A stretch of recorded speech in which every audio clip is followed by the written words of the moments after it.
Hi everyone, मैं प्रिया और अपने चैनल पर आप सभी का स्वागत करती हूँ। चलिए तो देखिए महाभारत का एक और सुंदर रहस्य दोस्तों। भीष्म ने किए थे 4 घोर पाप, इसीलिए उनकी ऐसी अवस्था में वो मारे जाते हैं।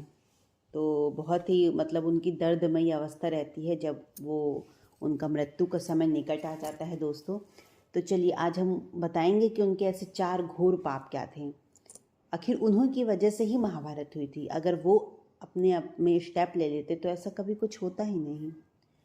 ना तो द्रौपदी का वस्त्र हरण होता, है ना।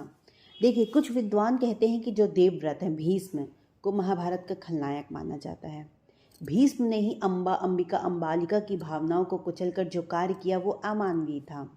भीष्म ने कई ऐसे अपराध किए जो किसी भी तरह से धर्म द्वारा उचित नहीं था। इसलिए कहा जाता है कि अधर्म के साथ होने के कारण आदर्श चरित्र नहीं हो सकते। भीष्म अपने पिछले जन्म में एक वसु थे। एक श्राप के चलते उन्हें इस जन्म में मनुष्य बनकर कष्ट झेलना था। देखिए 8 वसु भाइयों में से एक दुम था, है ना। वसु ने एक बार वशिष्ठ ऋषि की कामधेनु का हरण कर लिया था। ध्यान से सुनिएगा दोस्तों, बहुत ही रोचक है।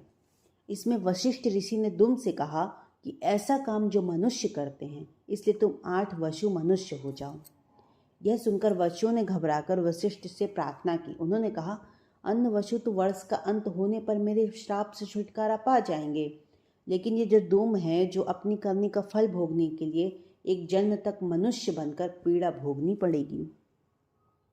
और ये दुम बाद में गंगा की कोख से देवव्रत के नाम से जन्म लेते हैं और ये देवव्रत ही आगे चलकर भीष्म कहला जाते हैं। अब देखिए शांतनु सत्यवती के रूप में सौंदर्य से मुग्ध होकर उनसे प्यार करने लगे थे और वे उससे विवाह करना चाहते थे। लेकिन सत्यवती ने उनके सामने ऐसी शर्त रख दी थी। क्या रख दी थी? जिससे वे पूरी नहीं कर सकते थे। इसके कारण वे बहुत ज़्यादा उदास रहने लगे। और कहते हैं कि जब भीष्म को इसका कारण पता चलता है तो उन्होंने सत्यवती की शर्त मानकर अपने पिता शांतनु का विवाह सत्यवती से करा दिया था। सत्यवती के कारण ही जो भीष्म है वो आजीवन ब्रह्मचर्य रहने की कसम खा लेते हैं और कसम खाने के बाद उन्होंने हस्तिनापुर की गद्दी पर कुरुवंश का शासन बरकरार रखने के लिए उन्होंने कई अपराध किए। हम वो आपको अपराध बताते हैं। अब देखिए सत्यवती के कहने पर ही भीष्म ने काशी नरेश की जो 3 पुत्रियां थीं अम्बा अंबालिका अंबिका का अपहरण कर लिया था। बाद में अम्बा को छोड़कर सत्यवती के पुत्र विचित्र वेद से अंबालिका और अंबिका का विवाह करा दिया जाता है। गांधारी और उनके पिता सुबल की इच्छा के विरुद्ध ही भीष्म ने धृतराष्ट्र का विवाह गांधारी से करा दिया था। माना जाता है कि इसीलिए ने गांधारी ने आंखों में पट्टी बांध ली थी। आखिर अंत में गांधारी को दावाग्नि में जलकर खुद के प्राणों का अंत करना पड़ा था। भरी सभा में जब द्रौपदी को निर्वस्त्र किया जा रहा था तो भीष्म चुप बैठे थे। भीष्म ने जानते बूझते दुर्योधन और शकुनी के अनैतिक छलपूर्ण खेल को चलने दिया। सर्कसैया पर भीष्म जब मृत्यु का सामना कर रहे थे तब भीष्म ने ही द्रौपदी से उनके लिए क्षमा मांगी थी। अब और सुनिए, जब कौरवों की सेना जीत रही थी ऐसे में भीष्म ने अहम वक्त पर पांडवों को अपनी मृत्यु का राज बताकर कौरवों के साथ धोखा किया था।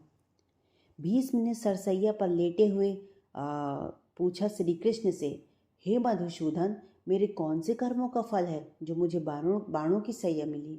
तब श्री कृष्ण ने कहा कि पिता, मैं अपने पिछले 101 जन्म में जब तक राजकुमार थे तब तक आप एक दिन शिकार में निकले थे और उस वक्त एक करकैटा एक वृक्ष के नीचे गिरकर अपने घोड़े का अग्रभाग पर बैठा था।